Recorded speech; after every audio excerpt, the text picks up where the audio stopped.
Yeah, look, essentially what we're dealing with is a large clan-based, um, I would call it a crime syndicate, that has taken over at the very highest level, a lot of the world's largest corporations and financial institutions.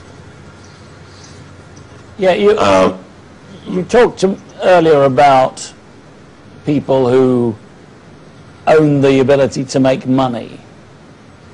And you're involved in this titanic struggle, if you like, you and others, against these people because of how corrupt they are and how they already own everything and what their intentions are for us. Is that correct? Yeah.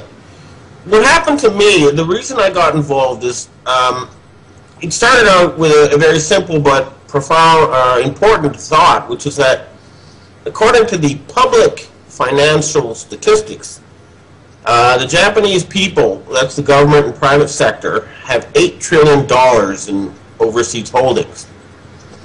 And the UN Development Report, says that you only need 200 billion to end poverty and 400 billion to stop environmental destruction. So I said, my goodness, the Japanese could end poverty, stop environmental destruction, and have, more than $7 trillion left over to, explore the universe or something. So why aren't they doing it? And I thought, all right, I'm going to get Japanese citizenship. I'm going to run for office. I'm going to ask for the job of managing Japan's overseas assets and do this. I know it's big, but it was realistic. There was the numbers there. It was all in the data. And I got myself the local branch of the Democratic Party of Japan supported me. I had the support of 10 members of parliament and financiers and stuff to run for office. And it turns out that the Democratic Party of Japan, the selection for candidates was controlled by 3 people at the time. Ichiro Ozawa, Naoto Kan, and Yukio Hatoyama. And it turns out Ozawa works for J. Rockefeller. And Hatoyama is a Freemason, which means he must obey orders from European royal families on pain of death. And Naoto Kan was a North Korean agent. So Japan wasn't really democratic. It was run by this group. And after that, they sent an order to kill me. And the South Korean secret police got wind of this, and they told the Chinese. And I got contacted by a Chinese group that offered me protection. Is this the Dragon family? No, this would be the red and the blue. Oh, the red and the blue, okay. And so suddenly I found myself right smack in the middle of a giant secret war between huge secret societies I never even knew really existed until that time. I mean, that's one hell of a story. And where have you taken it since then? I mean, I know you've been campaigning and you've been involved in lots of research and so on, but where has that taken you in terms of your life? Look, first of all, when the Japanese are telling me that we Westerners were ruled by the Rothschilds and the Rockefellers, I thought, well, that's kind of strange. I mean, I worked for Forbes, which, as you know, lists billionaires. And Rockefeller would be somewhere like number 300 on the list. I mean, he's rich, but he's, just one of the many rich people. Mm-hmm. So I'm saying, why do they think this guy rules us? And I had to go back to the 1918 edition of Forbes magazine to find out that, his grandfather, Rockefeller the First, had $300 billion in today's money. And he suddenly became poor, quote unquote, because he gave all his money away. Oh, to his foundation. To his foundation. And then I realized they use foundations as a cover. Mm-hmm. And so there are like 200 or more foundations linked to the Rockefellers that control literally trillions of dollars.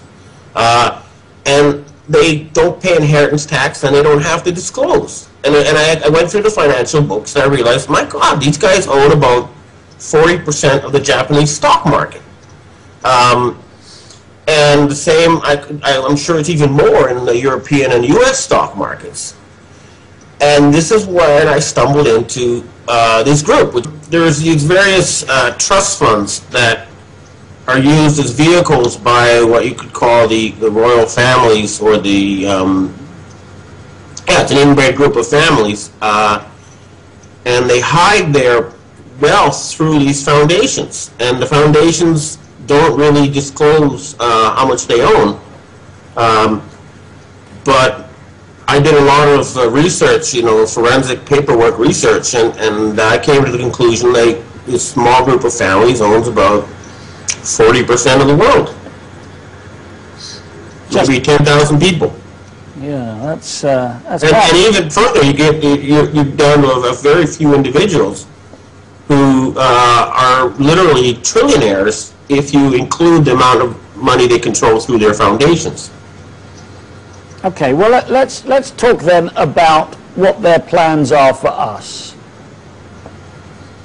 Okay, one of the reasons the Chinese came to help me is that they had managed to eavesdrop on a few of these people's secret meetings, but essentially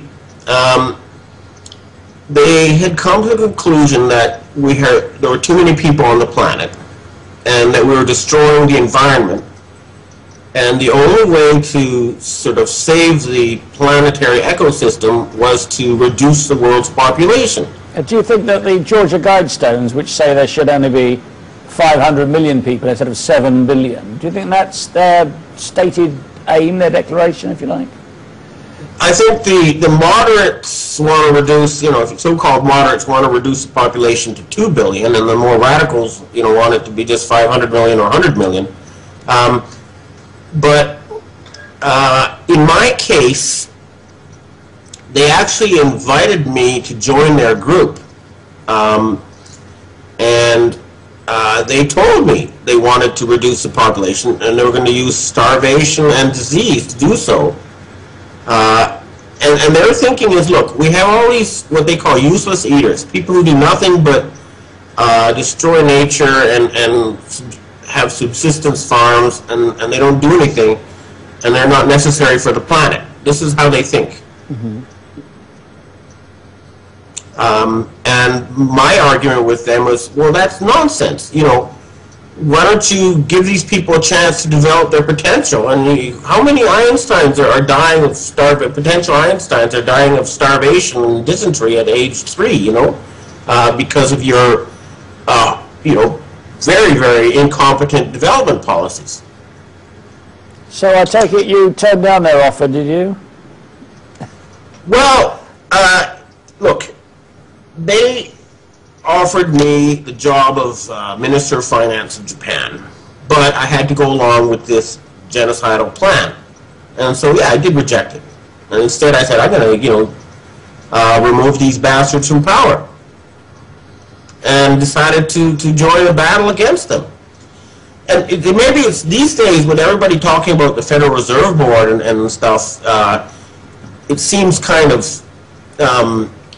obvious now, but my first job was a reporter at the Bank of Japan and the Ministry of Finance.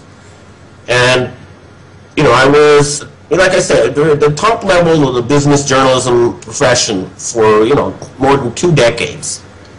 And never once did I find out that the Federal Reserve Board was privately owned, or the Bank of England stuff. It was just simply not known.